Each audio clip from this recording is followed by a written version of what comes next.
Hey, this is Mark Washington. Latest episode of So Long Tobacco Road. We're going to start out with Virginia Tech, who is going to be in the market for a new coach.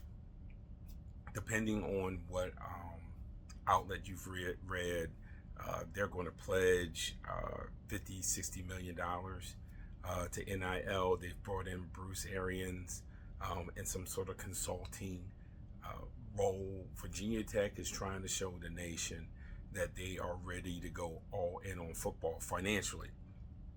It's always been the most important sport in Blacksburg, and obviously they had a run there under Beamer that put Virginia Tech really on the football map. There's no doubt about it. Now, let's be fair. They always had pros. They didn't necessarily have that sustained, consistent um, respect until Beamer makes the run.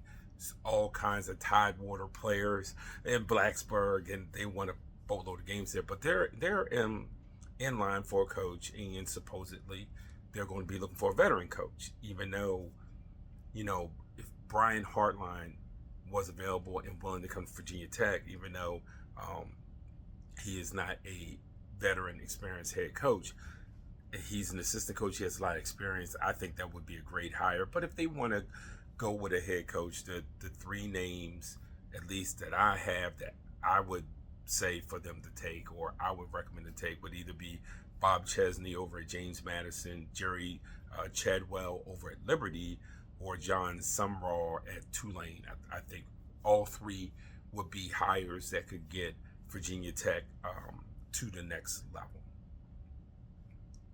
Now, right now, Clemson seems to be a little bit of a dumpster fire here.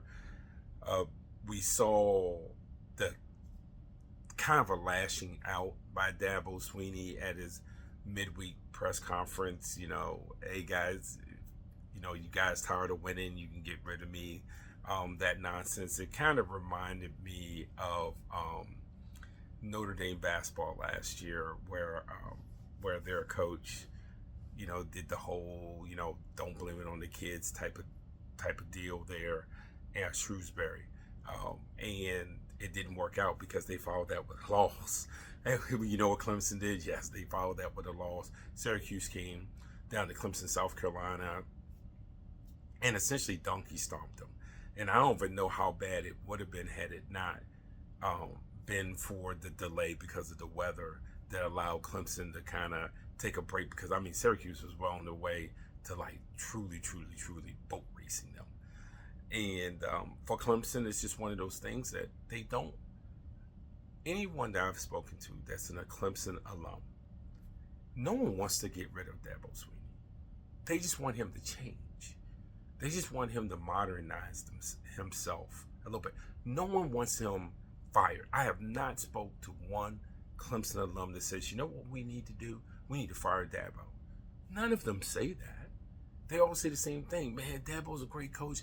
He just needs to change a bit with the times. And I think that's what everyone's asking for. And this is the thing about Dabo Sweeney. No offense, and I'm a firm believer in this with all these college jobs. That job doesn't belong to you. It belongs to the university.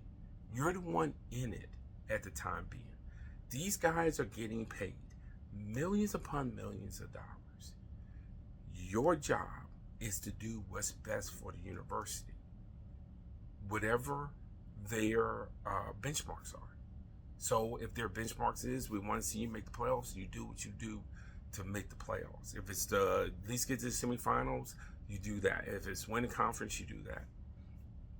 I say that because some of these coaches act like the program belongs to them. The program belongs to the university, and they pay you millions of dollars for that. You need to do right by the university. If that means embracing NIL more, then you embrace NIL more. If that means you go to the portal a little bit more, you go to the portal a little bit more. But this idea that you're going to tell the university, well, I don't want to do it because that's not who I am and I don't agree with it. Nah, brother, did that check clear? If the check cleared, your job is to put the university in the best spot to win in this era. In this era. Don't keep telling me what you did a long time. In this era. And if Dabo does that, I have no doubts that Clemson will be very, very good. I have no doubts that Clemson will be very good. And then he said, I'm only 55 years old. If y'all get rid of me, I'm not going to retire. I'm just going to take another job. I'm going to tell you what, if he's going to bring that mess to my university and I'm in the SEC, I'm not trying to hire him. I got to have a good old boy that's going to do everything they can in this conference to win, which means you better embrace the way things are today. Nobody has time for that. It is what it is. It's Marcus Washington, TC.